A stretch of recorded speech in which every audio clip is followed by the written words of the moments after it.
Hello, everyone. I hope you're all having a wonderful day so far. Welcome to the 49th fortnightly session on student-centered teaching, tailoring lessons to foster individual development, tailored exclusively for teachers instructing students from grades 3rd to 12th. It is a pleasure to have each of you join us today. I'm Aniket Karora, and I'm honored to serve as your moderator for today's session. Before we dive into the heart of our discussion, I want to extend a warm thank you to all of you for being here. Your participation truly enriches this gathering. For those who might be new to our platform, I want to make a moment to introduce CAMP, the Knowledge and Awareness Mapping Platform Initiative. CAMP is, a, CAMP is more than just an initiative. It is a commitment to bridging the gap between education and practical application. Our mission is to foster a scientific mindset among students while helping them uncover their hidden talents. Today, we have the privilege of hosting this session with Ms. Ishneet Kaur.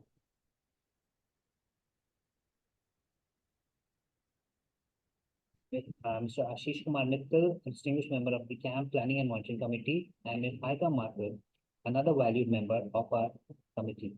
Together, we aim to bring a wealth of knowledge and experience to our discussion. During this workshop, Ms. Ishneet Kaur will be delving into the importance of student-centered teaching and how to tailor lessons effectively to foster individual development. Her insights are sure to be invaluable as we explore practical strategies and techniques.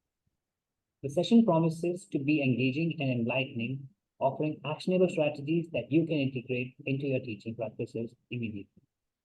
We encourage active participation throughout the session, so please feel free to share your thoughts, ask questions, and engage with our panelists. Your contributions are highly valued and will enrich our discussion. But before we proceed with today's session, I would like to mention that last month, on 20th of March, CAMP organized its 21st scientific excursion at the CSIR Institute of Himalayan Bioresource Technology, IHBT, Palampur, Himachal Pradesh, where around 50 NASTA students visited and learned from various experts at the CSIR lab. This program was inaugurated by Dr. Sudesh Kumar Yadav, Director, CSIR IHBT, Palampur, Himachal Pradesh, with warm welcome to all the participants and oriented them about the R&D activities of the Institute. He further congratulated the toppers and motivated students to participate more and more in such programs like CAMP. Furthermore, Dr. Yadav and his team inspired the students in their scientific pursuits through interactive discussion and lab visits. Within the lab, students learned several new things in a practical manner with respect to floriculture, plant tissue culture, molecular biology, regulatory research facility, chemistry, and GIS, and remote sensing, and various other facilities of the Institute. During the excursion, the students got an opportunity to interact with various scientists and research scholars who practically motivated them to pursue their goals. This excursion provided the students with a unique opportunity to delve into the world of science, technology, and innovation. It aimed to instill passion for scientific exploration and discovery within the students. If you would also like your students to participate in such excursions and get a chance to explore, discover, and engage with various scientific disciplines in real-world settings at various eminent CSI laboratories or research organizations in India, then do check out the link below to learn more about how they can participate. For any support, you can even get in touch with our team through the given helpline number in the chat box. Similarly, on the 21st of March, a specialized teacher training program took place at the Council of Scientific and Industrial Research, Institute of Himalayan Bioresource Technology, Palampur, Himachal Pradesh, under the CSIR Jigyasa program, accommodating over 30 principals and teachers from diverse schools of Himachal Pradesh. The program focused on themes from theory to practice, implementing visual and practical learning techniques in science education. This event marked CAMP's sixth continuous professional development program tailored for educators in collaboration with the Central Board of Secondary Education, CBSE. This program provided the participants with a unique opportunity to delve into the world of science, technology, and innovation. It aimed to instill a passion for scientific exploration and discovery within their students. Moreover, towards the end of the day, The teachers were taken for a lab visit within the CSIR IHBT premises, where they learned several new things in a practical manner.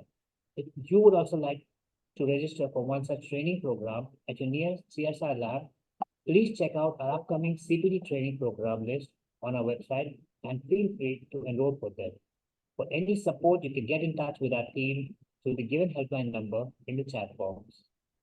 So without further ado, let's begin our journey into the realm of student-centered teaching. I'll now invite Ms. Ishneet Kaur to kickstart our workshop.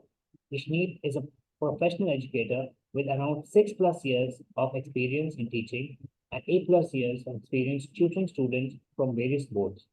She carries vast experience in creating curriculum, reviewing content being delivered in classrooms, and online teaching using different platforms. So Ishneet, over to you. Thank you, Aniket. Thank you for that introduction and letting me take over. As I said, due to some technical issues, you will be sharing the presentation that I created. Right. Or maybe should I try it once? That's okay. We'll share it from here only. You can try it. Let's see if we can. I think we can go ahead with that. Sure. Your sharing, right? Right.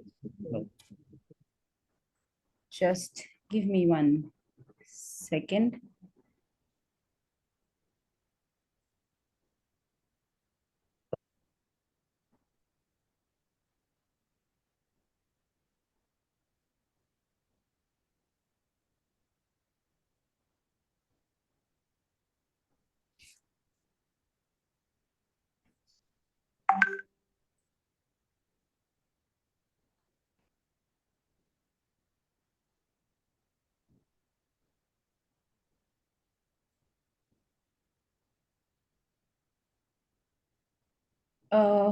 Aniket, I think I have a technical issue. We'll have to get on a call. I'm really sorry for this. Okay.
Sorry for the interruption, teachers. I'm sorry that we're just facing some technical issues. I think we can take a few minutes break and we're just working on it. I think we can just get back in 5 minutes.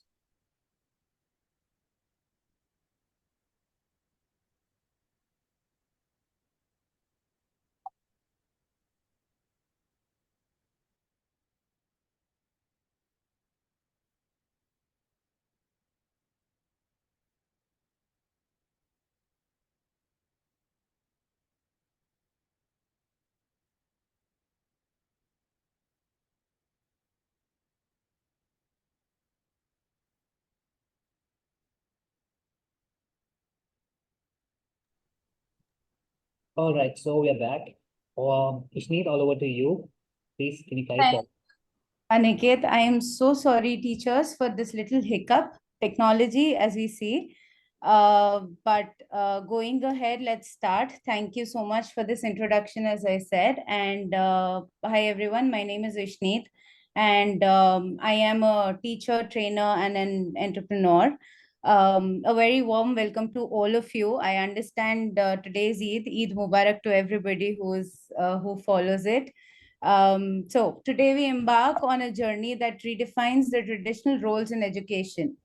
Now, imagine a classroom where students are not just passive recipients of knowledge, but active participants in their own learning. Now, this is the essence of the student led teaching or the student centered teaching approach, which is a transformative approach that empowers learners, ignites their curiosity, and cultivates a lifelong learning skill for them. So, without further delay, let's dive deep into this topic. So, let's start by taking a few seconds to reflect on the two pictures. Ask yourself, do you teach your students when you enter the class, or do your students learn? Now, this question invites you to reflect on your role as educators in facilitating meaningful learning experiences for your students. So, just think around it. I mean, observe the two images, see the difference that you can see in the two images. What kind of class can you, what kind of picture can you really link yourself to or connect yourself to here? Now, there is a major difference, the two given images. Let's see that. In the first image, it talks about the traditional model of teaching that we are following now, where we impart the knowledge to the students and we are the uh, center of the class, right? Wherein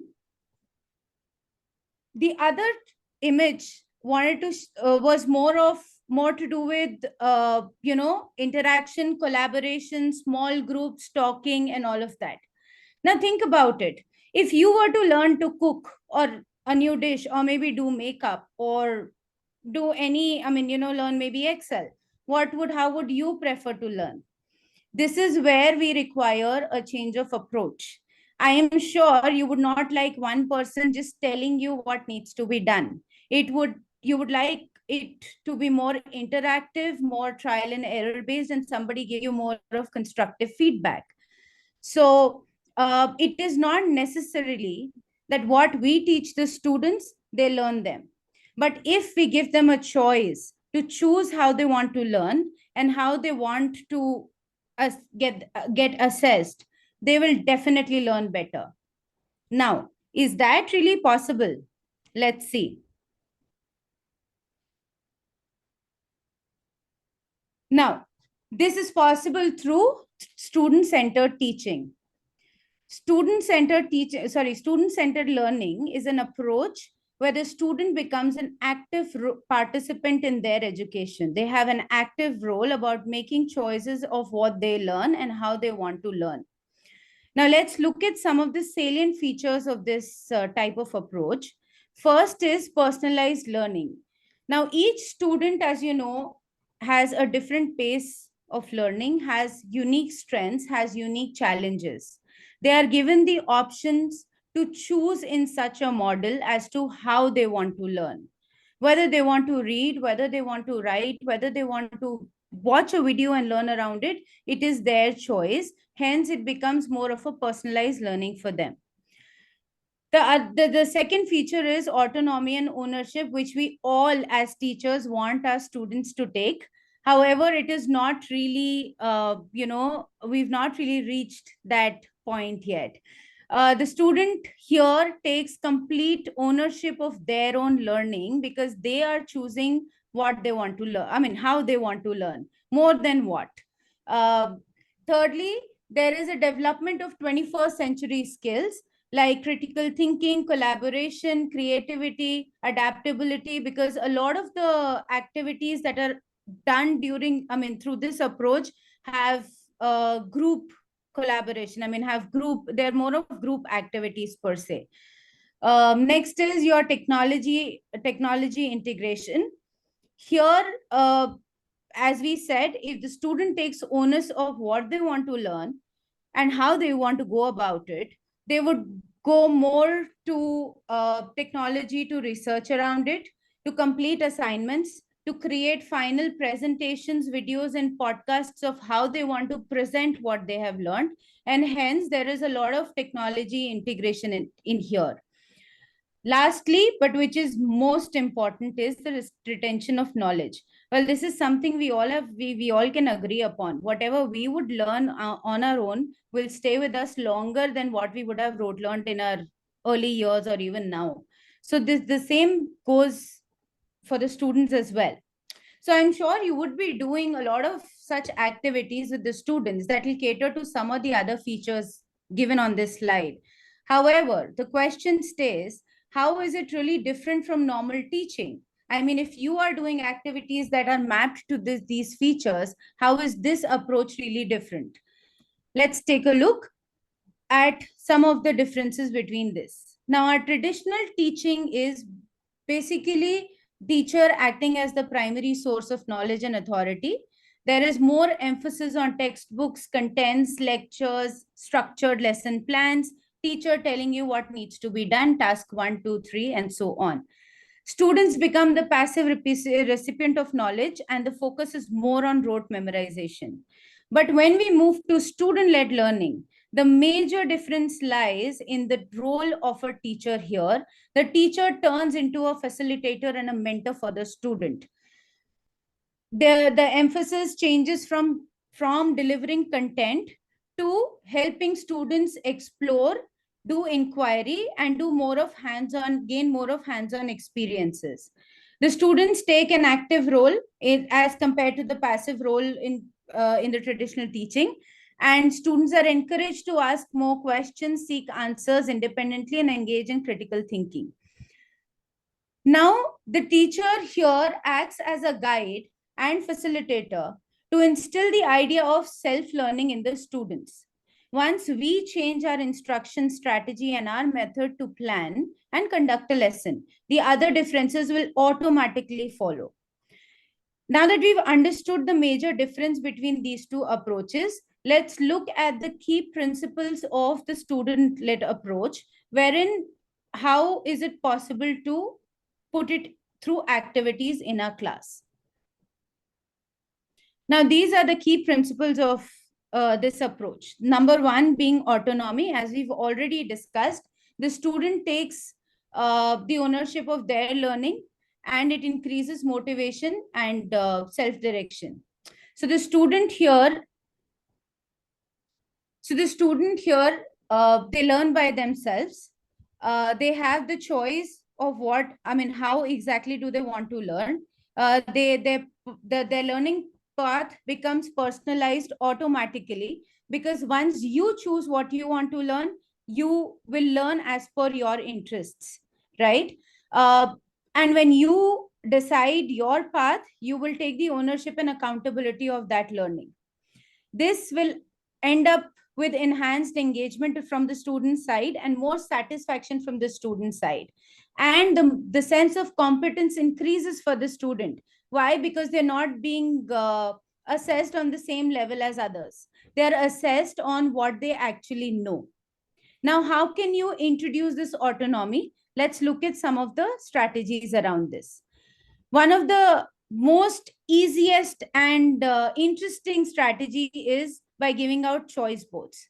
Now, choice boards are basically a matrix wherein you'll put different, let's say you want to take an assessment, you'll give out different instructions on those choice boards saying, okay, let's do all the ones in yellows and let's do only two of them which are in white. So for example, this is an example of math choice board wherein whatever is important for the teacher to assess, she's given it in a different color, and the others are already in different colors. So the child has an option to choose, and the teacher to see what the child knows already or knows better. In similar manner, not just for assessments, you can also use it as homework. So instead of giving them one homework, give them an option to choose from, let's say, 5 different tasks that revolves around the same thing, and let them do one or two as per their choice. Similarly, you could have a choice board in English reading to inculcate reading for the students, wherein you could have several options again, maybe pick a book, maybe go to a particular website and listen to a few books. The child will automatically do what they are more comfortable with. If they're comfortable with listening to something, they will go for listening. If they're comfortable with reading something, they'll go for reading. right? So these are some of the options that you can go ahead with choice boards. Moving ahead, the other set of strategies is setting goal setting with the students. Now, what better than making the students tell you what they want to learn further? Let's say you're doing addition, subtraction, or numbers with students. They know how I do addition, but maybe they don't know how to do subtraction. Let them come up and tell you that this is my goal for the next month or next quarter, probably. These are some of the goal setting sheets that you'll easily get on the internet as resources from very common websites like Pinterest, Teachers Pay Teachers, education.com, SP Education Leads. All of these are very good websites which can easily give you these kind of goal setting sheets. Now, one important thing here is the goals should be smart. They should be specific, what exactly the child wants. They should be measurable, by when do they want it and how much. They should be attainable. I mean, you as teachers will take a look at the student's goals, what they are putting out, so that they can attain it. They should be realistic. It should not be in the next 5 days I'll be able to learn subtraction with regrouping when I don't even know what subtraction is. So that you have to give that timeline to the student, that maybe in a month I'll be able to do this much. Let the student take the lead here. It should be time bound. So as I said, as teachers, you take the initiative of giving them a quarterly self goal setting sheet, or maybe a monthly goal setting sheet. And the best strategy that worked for me in classes was, I would give them one sheet which was already filled by them a month prior, and I would give them a new sheet to fill in the new month. Now, when you give them a sheet wherein they've already filled their goals, even the students will see and learn from there. Maybe my time was not right. Maybe my goal was not very specific. Or maybe this I had planned for myself, but I have not really achieved it. And maybe this is what I want to add more. So let the student handle their own learning through these goal setting sheets. Now, moving to the next key principle here is collaboration. As I said, this kind of teaches the student to work together, more of future readiness, right? Now, let's see what are the benefits of collaboration here. Just a second. Sorry, something's wrong. Yeah. So the first one is diverse perspectives. As you know, collaboration means nothing but sitting together in a group and working together, right? Getting individuals together with diverse backgrounds, experience, and perspectives. Now, when you're doing such an activity where students are put in a group, students gain exposure to different viewpoints, to ideas, to approaches to solving the same problem. Now, this diversity of perspectives helps them in fostering creativity, critical thinking, and innovation. And they also learn to cater to multiple viewpoints and opinions. It's not like I am always right. They learn to back down. Maybe here I can learn from somebody else, right? Moving on to improved social skills. So, as I said, the basis of collaboration is talking and communicating, right? Students develop essential social skills like teamwork, empathy, negotiation, conflict resolution, and all these experience promote positive interactions for them. They're mutual. I mean, there is mutual respect in them for their friends or for the team that they are working in, and the ability to work productively in diverse teams. And what better? This is what we require now that we are working outside, right? So, what better than training them at a very early stage for this? Then deeper understanding of content. A lot of times it happens, and I'm sure you as adults would have faced this, that when your colleague tells you something, you will catch it like this, no matter how many times the other person would have tried to teach you that. It is a very common thing. We learn more from our peers. And when we know something at a basic level, and when we are talking in a group, just by the exercise of explaining becoming a higher order thinking skill in Bloom's taxonomy pyramid. Just by explaining, you learn more about that topic. You might just have a little idea, you might discuss more, and you might learn more just with that little collaboration with your peers. Uh, there is enhanced problem solving skills, as we've already discussed. uh, they often involve collaborative tasks often involve real world problems, completing projects, tackling complex challenges. Now, collaboration brings brainstorming, generating solutions, generating ideas, looking at a problem with different perspectives, and that ways you can actually see uh, the problem in a different way, develop critical thinking skills and decision making skills to solve this problem. They learn to students would learn to navigate uncertainties and work towards solutions collaboratively. Last is, as we've already touched upon it, uh, okay, as we've already touched upon it, one, it is retention of knowledge, and it is also peer learning and support. When you're learning with your peers, it's going to stay with you because you've been, argued upon or maybe told something which stays with you, right? So this is how collaboration benefits you around this. Now, some of the examples of collaborative exercises are, okay, there is some issue with this slide. It's not coming out. However, some of the issues with the some of the examples of collaborative exercises are brainstorming sessions. You could have the students discuss about maybe environmental challenges in EVS, or maybe, in English, they could talk about the different adjectives for a given picture. There is peer teaching and tutoring, wherein the student learns from their peers. There are group projects. For example, you can tell a child to read, children to get in a group, read a story, and probably role play, presented through a role play or presented through a presentation or a video. There could be collaborative problem solving in a way, maybe in physics. You could tell the children to design and test a prototype for a simple pulley system or a lever. There could be, as I said, collaborative digital projects, something like maybe produce a podcast around a series, or maybe, produce, every morning the students can actually give out news. So all of this requires them to get in a group, discuss, negotiate, agree, disagree, and work in collaboration. The last part, the most which is one of the important key principle, is your inquiry based learning. So what exactly is inquiry based learning? As the name suggests, it is a method where students explore questions or problems or scenarios and investigate and construct their understanding.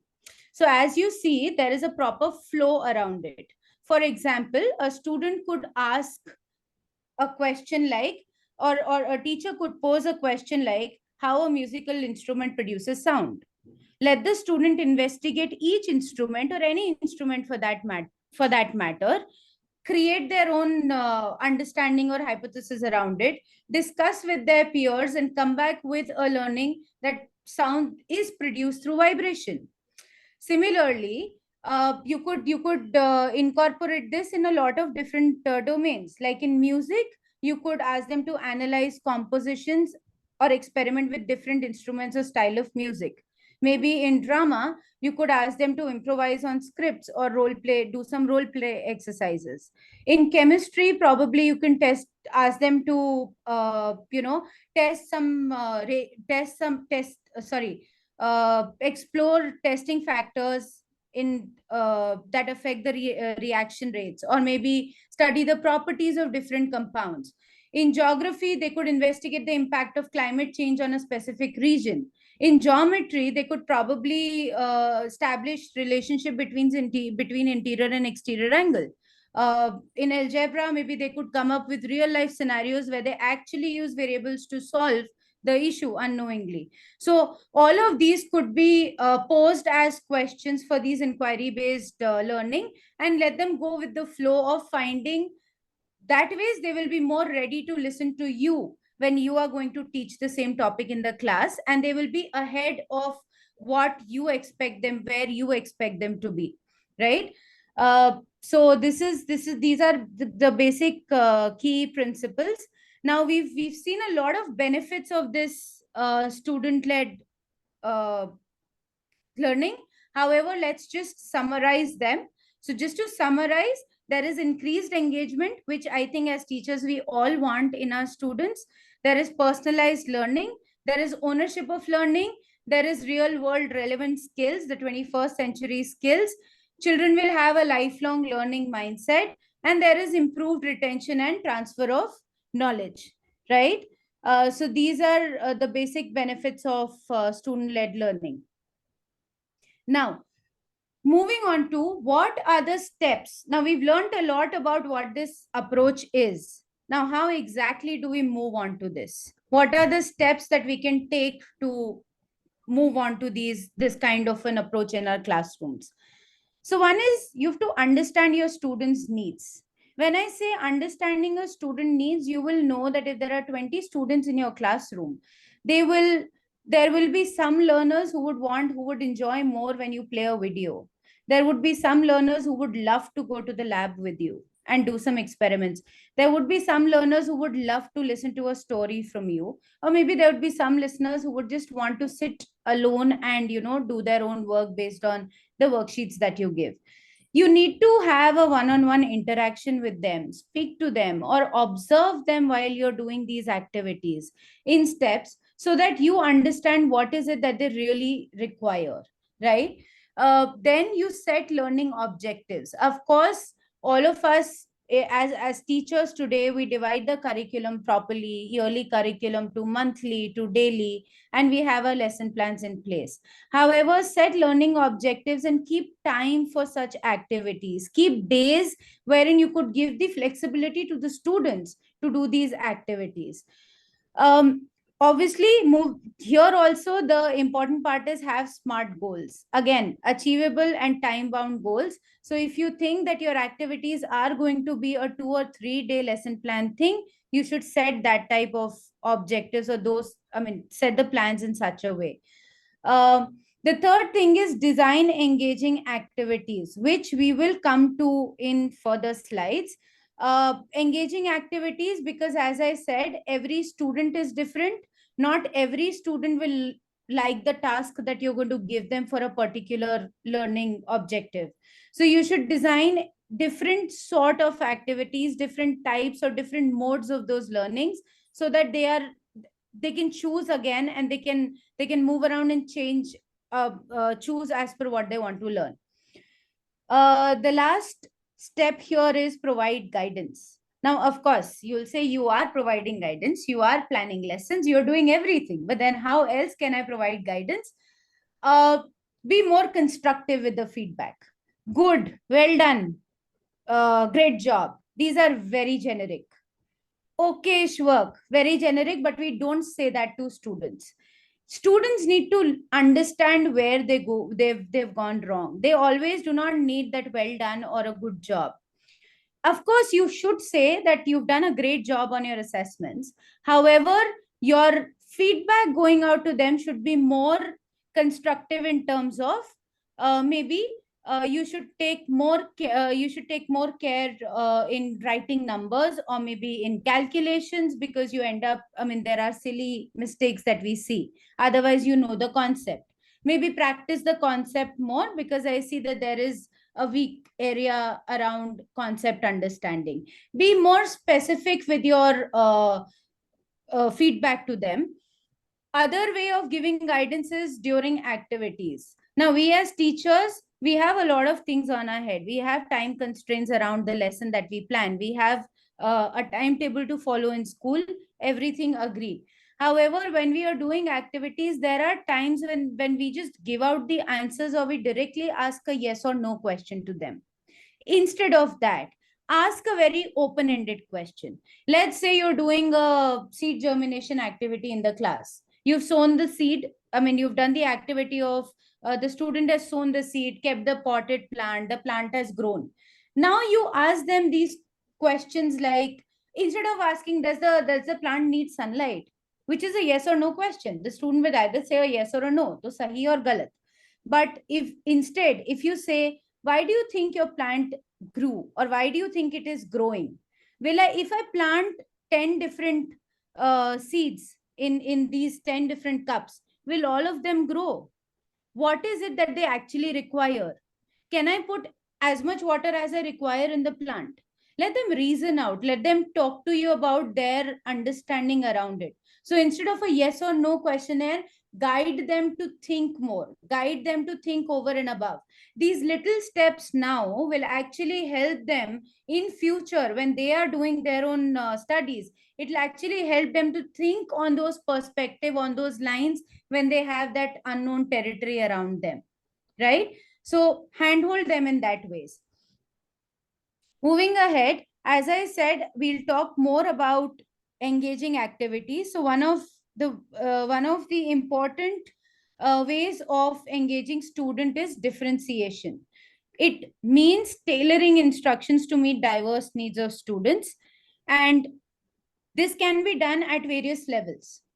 You can either have differentiated content in the class, as in what is being taught. As I said, there could be different learning stations, wherein if you're talking about evaporation, the child should be given an option of watching a video on evaporation, maybe reading an article on evaporation, maybe creating a model on evaporation, or looking at a model and trying to discuss with his peers as to what is the cycle around, right? Or what is that, or the water cycle.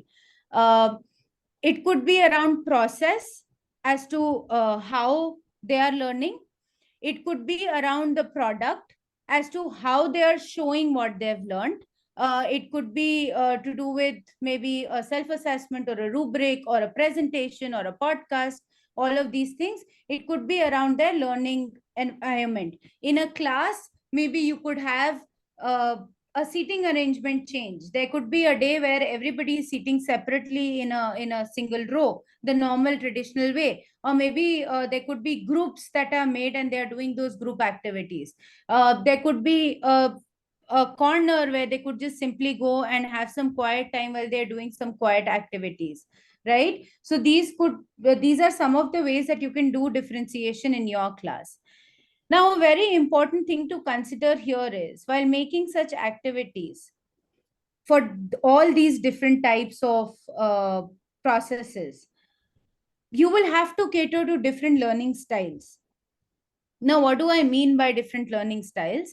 There are four basic kind of learners in your class, and if you again introspect, you will also have a dominant kind of learning style.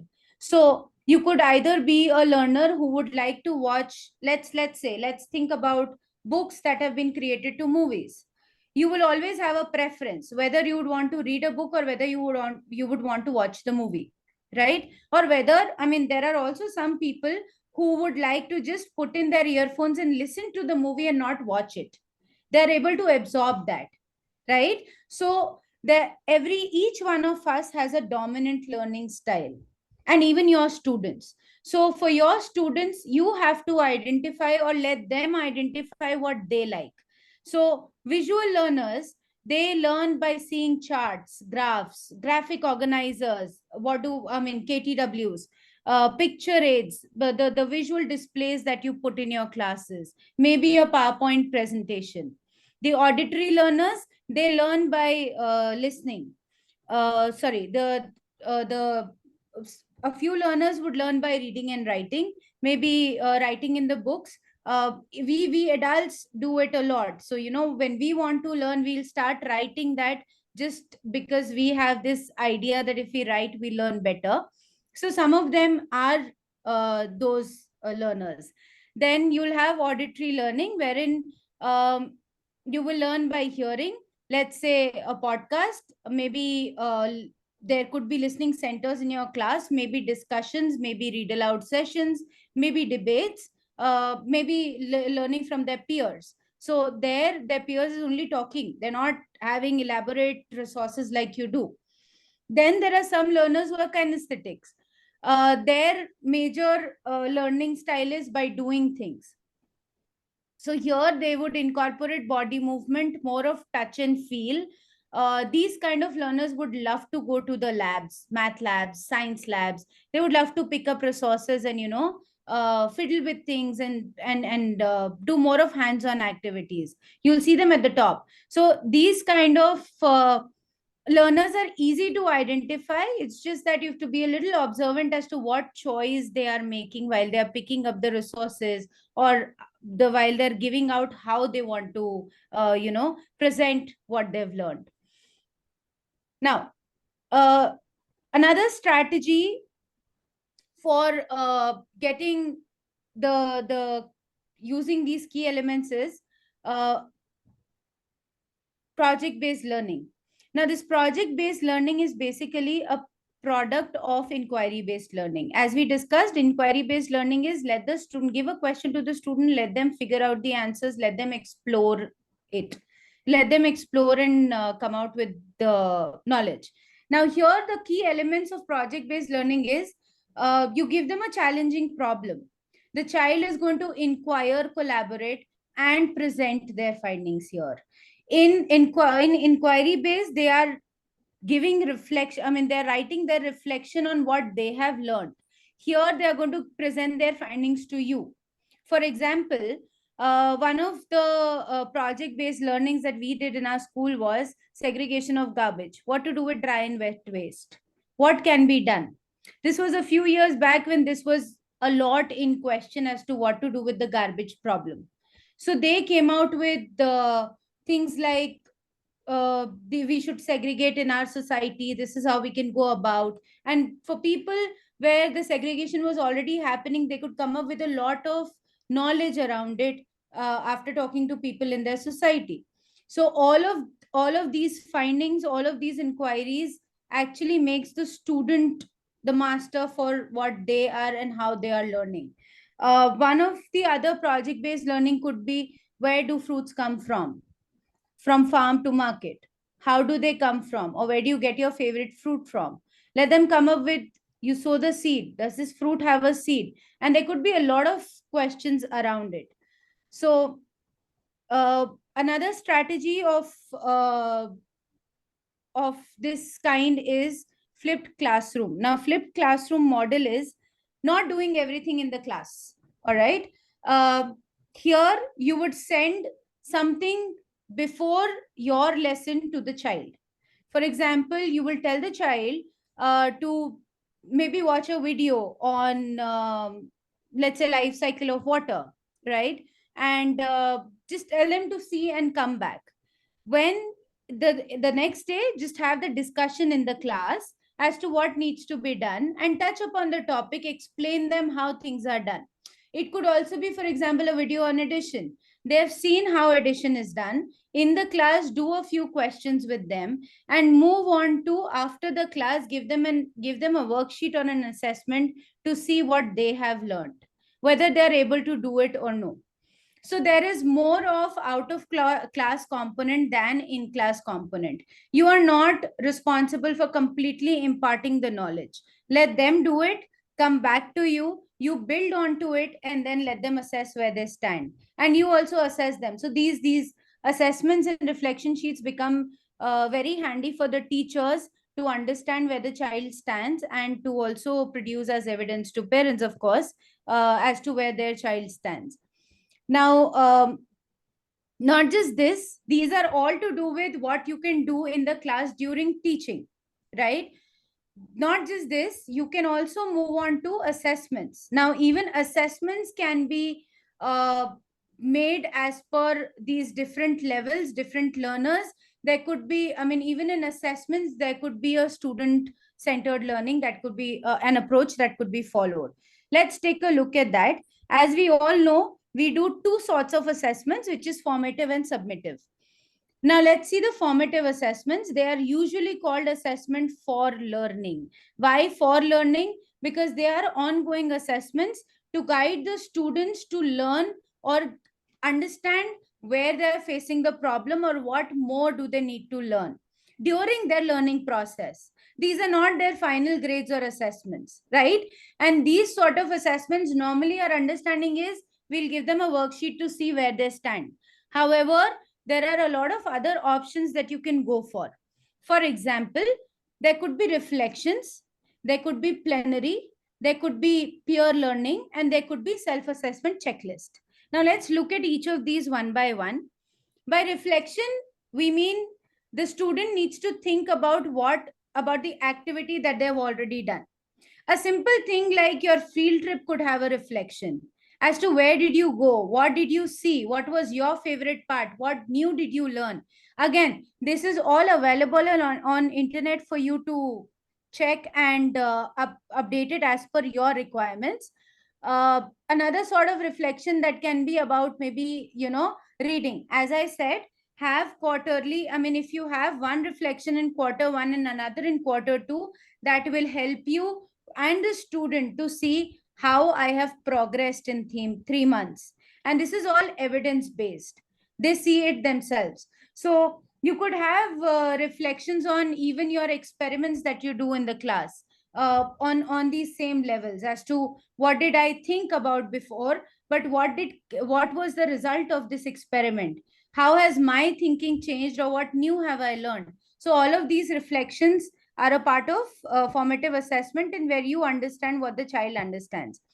Now, plenary is one thing that could easily be picked up in every lesson plan.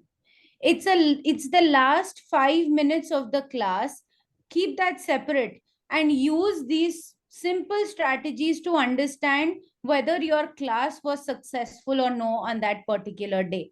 And that can only happen if you have if you get to know from each child that the outcomes are met, right?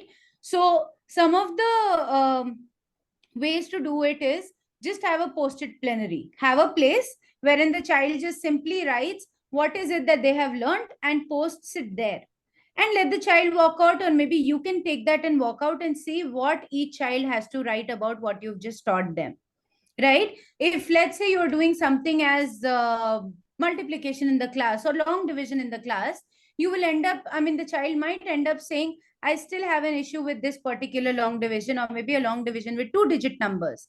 But maybe a child will write, oh, I understand the concept well, and I can do 3-digit long divisions as well. These are real life examples that I'm giving you from my teaching experience. And these kind of post-it plenary, I mean, these kind of methods, all of them I have used with children as young as grade 2 and 3. And the results are amazing. I mean, when they come out and they tell you that this is what I know and this is what I don't know, they are at a different level of learning. They are more careful the next time they are learning, because they know they have to take the onus of it. So that really changed the dynamics and the way the learning happens. Now, give me five is another strategy wherein you say, one thing I have learned from the lesson, what was the idea of the lesson according to the child, what is the biggest thing that I have taken from here. If I could tell a friend one fact about what I've learned today, what will that be? What one thing will I do that I can promise myself that I'll do to do better in the next class, or to improve my learning in the next class? So give me five becomes that kind of strategy. Takes a little more time. So in lessons where you have time, like say 7 minutes or so for the child to fill this up, give them this and see what their answers could be. Now, another easy strategy to follow is 3-2-1. 3 facts I've learned, 2 questions I still have, 1 opinion I now have regarding the concept that I have learned. It's very useful with the students, because then you know what all they've learned. There is no constraint as to for them to write 1 or 2 things. You're asking them 3 new things that they've learned. So and they enjoy filling these sheets up. So these are some of the examples of plenary that you can do. Then comes peer learning. Now, peer learning is something that, again, we'll say he's learning with his friend. You don't know how much he's learning. But then there are assessments or checklists available which you can use with, which they can use with their peers to assess themselves or see how much they've learned. You know, as a matter of fact, if you are learning with your peer and your peer is evaluating you, it's a two-way process. The person doing it will always try to do better, and the person evaluating will get to know what I should not do to make these mistakes, because he's identified the mistakes in others. So this peer learning is actually a very good way of, letting the student take their learning in their hands. Now, these are some of the examples. I've tried to put examples across various domains. You will find a lot of examples around your domains. Like I've put down an example for badminton, which is more to do with PE in schools, or maybe something that you've written in English and your peer is checking it. You can uh, drop this idea down to as small as a spell bee or a dictation. Let the peer do the checking. Let the partners exchange notebooks and give marks to each other basis the correct spellings that you're telling them. This way, the child also becomes more careful about their learning, and also understands the errors that they might be making because the others are making it. It's easier to see errors in others. So that ways, I mean, we kind of turn that around to help the child learn for themselves. That is where peer learning is very crucial in this process. Now, the last and important is another important thing is self-assessment checklist. Now, these are simple checklists for the students to see whether I have done everything or no, right? There are different strategies. In my writing, I can start with a capital letter, I end it with a punctuation, I understand all my sentence makes sense, all of these things or spaces is correct. So all of these can be given to the students. There could be a weekly self-assessment regarding your behavior, or the way you conduct yourself in the class, or the way you take responsibility. So all of these can, later be collated and be used as summative assessments. Now, let me tell you how. Summative assessments are assessment of learning, right? That is the grade based assessment, wherein you tell the children that, okay, this is where you stand in terms of learning. This is the concept you know, this is the concept you don't know after the end of year, or maybe a quarter, or maybe a half yearly. Now, when you're doing summative assessment and you're evaluating their learning, normal way or our ideal way is to give them an assessment, mark them, grade them. This is all us doing it. Again, teacher led. Let's see how we can turn it to student led. Instead of giving them an exam, give them a prompt to create a presentation. Give them a prompt to create a podcast of what they've already learned. All right, let's say you can give something in history, maybe how the French Revolution went around, or the timelines around it. Let them create a presentation and present it in the class, and mark them on that, mark them on their knowledge, right? Another way is projects. And the most important way, which a lot of progressive schools are following these days, is your student led conferences or your portfolios. Now, these these portfolios that you create, all the things that we've talked about till now, those self assessments, those peer learning assessments, those reflection forms, goal setting sheets, put all of that in that portfolio. Let the child take you or the parents through what they were at the start of the year, and let them see the progress that they have made, to make them proud of themselves, to motivate and encourage them further, right? Not just, give them assessments like, these are my best assessments, these are my worst assessments. Why is it worst or why is it bad? Let them give reasons around it. Let them compare between the goal setting sheet done on day one, or maybe week one, and goal setting done towards the end of the grade. Let them see their sheets for my reading goals and the reading goals at the end of the grade, or what have I achieved. let them reflect on the previous goals as to what they have done. So all of these getting into portfolios makes your job easier. Imagine how easy it becomes. Instead of you telling the parent that your child stands here, the child says, I stand here. Your job is done, right? So this is where a student centered approach helps you to take off the burden and changes your role in the process. Now, of course, all this sounds very nice and sweet. However, yes, there are challenges around these as well, right? Nothing can be achieved in a day. These are all step by step things that you have to go through on a daily basis or maybe a weekly basis. The major challenge that you'll face here is time constraint. As I said, you all have a set syllabus. You all have a particular, a particular chunk to close before the exam starts. So don't just start everything, all the activities together, but start incorporating probably one activity, maybe a month or maybe in a fortnight, so that at least the student starts getting the idea that we will be given this onus of learning on our own. Maybe in a month you could do one activity wherein the environment of the class is changed, the tables are put in a different way, there are different learning stations in the class, right? uh, that ways you will also be able to manage your time, and the students will also start getting a hang of taking this up. Second most important, second issue that comes around is classroom management. As teachers, our basic idea is the quieter the class is, the better the learning is happening. However, now the idea has changed. The more noisy the class is, the more learning is happening, because there the more collaboration is happening. If you are brainstorming, there will be noises. If you are doing work on your own and trying to ask questions to clarify your issues, right? There will be noise. So we'll have to change from the idea of having a quiet class to, we can always have different activities, of course. You could have a quiet time activity as well, where everybody is doing their individual activities. Not every time the class has to be noisy.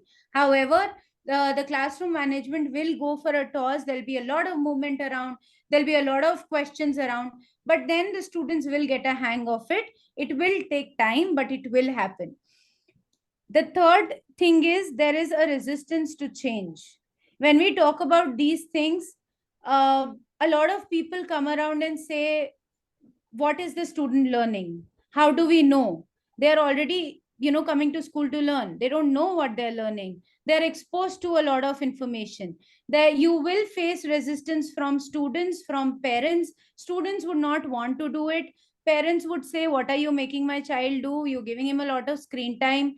Maybe your colleagues will also come around and say, you don't have discipline in the class and decorum in the class, or maybe your class is too noisy, or maybe this thing could be done in a teacher led way in 2 days. You're taking 5 days to do it. But trust me, those 5 days will be more fruitful than the 2 days of you putting in your effort, right? So these are the challenges. I have more or less covered the strategies around, strategies around overcoming those challenges. However, some other strategies that could be followed is, please take professional development trainings. It is important to keep yourself abreast with latest developments around the field of student-centered learning, and the approach of how it could be taken up in classes, what all activities could be taken up, what all classroom management strategies could be done, how technology can be integrated into all this. So, if you go for all these PDs, the professional development trainings, it will help you gain a lot of insight around this. Now, the second and surprisingly a very common thing, we've been asking you to let the student peer learn. However, that is the best practice for you as well. Collaborate with your peers. You should collaborate and share best practices with your colleagues to tell them how this worked and this did not work for you, so that they also learn from what you have, from the mistakes you've made, maybe, or they could think about something better. Participate in learning communities, in workshops, or in online forums where you can exchange these ideas, or where you can exchange such resources that you have. Um, Third thing that I have been saying since the last slide is, it is this process takes time, and gradual implementation will help, and continuous reflection will help. As it helps the students, it will also help you. When you make your lesson plan, keep a little time in a week, maybe, or in a day, probably, whenever it's possible, to reflect on what went right and what went wrong, and what could you improve in your plans when you did such an activity. It will help you, and to adapt and to plan further lessons better. With this, I will quickly summarize what we have learned till now. Majorly, student-centered learning helps you, to shift the role of a teacher to a facilitator. It empowers students by giving them the sense of choice, and to take the onus of their learning. It fosters independence and active engagement from the students' end, thus giving them the accountability of their own learning. Then there is active engagement, uh, wherein, sorry, then there's personalized learning, wherein, since the students are choosing what they want to learn, the roadmap becomes personalized, it becomes their own learning journey. And last is fostering 21st century skills. uh, Creativity, communication, collaboration, all of these, learning to work together, all of these becomes important for the student to know at this age, because it will help them in future. And life skills development, as we've covered here. So with this, we come to an end of this presentation. I hope this was fruitful for you, and you would have learned something regarding this kind of an approach. Uh, I think if you have any questions, we can take a few questions around this. Sure, definitely. Um, Thank you so much, Mr. Ishmeet Kaur, for this enlightening session. First of all, I'd like to extend my heartfelt gratitude to you for your invaluable contribution to the success of this 49th fortnightly session on student-centered teaching, tailoring lessons to foster individual development. Your expertise as an educator, trainer, and mentor, it brought a unique and insightful perspective to this workshop. I'm sure that we have learned a great many things from you today, gaining invaluable insights into essential topic, student-centered teaching, tailoring lessons to foster individual development. Thank you so much. You're welcome. I hope it has been fruitful and it has imparted value. And I hope that you will become curious in future to explore more around it. Definitely. And in case if the teachers would like to, watch this again, we will be posting the recording on our YouTube, so you can watch it again. And in case if you have any questions, please you can raise your hands and turn on your video. We will connect you one by one, and you may directly ask your question to Mr. Sneed. But please make sure that your video is turned on and your hands are raised.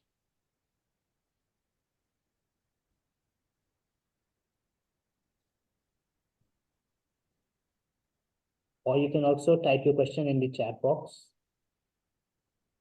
Do you have any question in your chat box, Ishni? No, I don't. No. I do have a thank you note though, but I do not have a question per se. That's So it. I think it was valuable to Qualities. the participants. However, the pleasure is all mine to be here and to help you guys go through this, and to be a part of this amazing team. Thank you for inviting me over. Thank you. Thank you so much. Thank you. Thank you. I hope I we'll get there another is no opportunity to, sorry. Sorry. I was saying that I hope that we'll get another opportunity to, collaborate with you again in the future. Yes, of course. It'll be my pleasure. I think we don't have any questions, Right. so we can wrap this up. Yeah. Exactly. Sure. No problem. Thank you so much. Take Thank care. you. Thank you. Before we leave, I would like to mention again that to learn more about CAMP's upcoming scientific excursion and CPT programs and how to participate in them, please check out the link below. For the excursions, don't miss out the opportunity to visit various prestigious lab and organizations like CSIR, ISRO, DRDO, and many others with your students. If you have any further questions or need additional support, feel free to reach out at any of our social media handles or helpline numbers.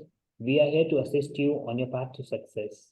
Thank you so much for your active participation and dedication to your personal and professional growth. Thank you so much to all the teachers. I think, Aniket, there is a question regarding the feedback form, it Running seems. the feedback form.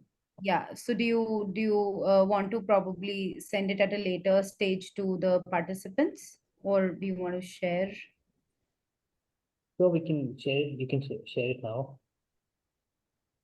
I think you can share the same link here Mhm. and they can fill it up. Yes, I'll just share the link. Let me just.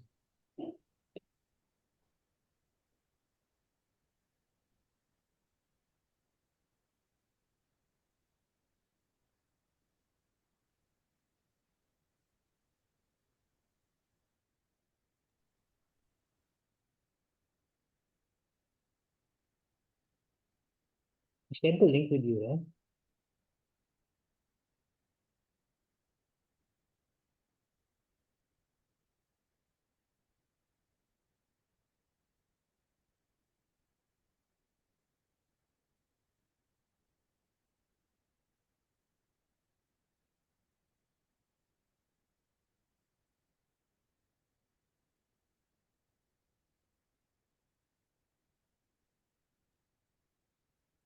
Okay, I think we'll share the link later. I'm not able to find that link.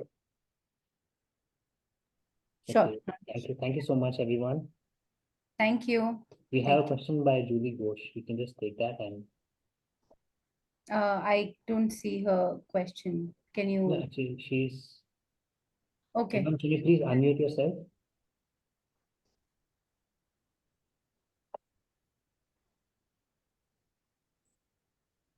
I think there's some technical issue. Hello.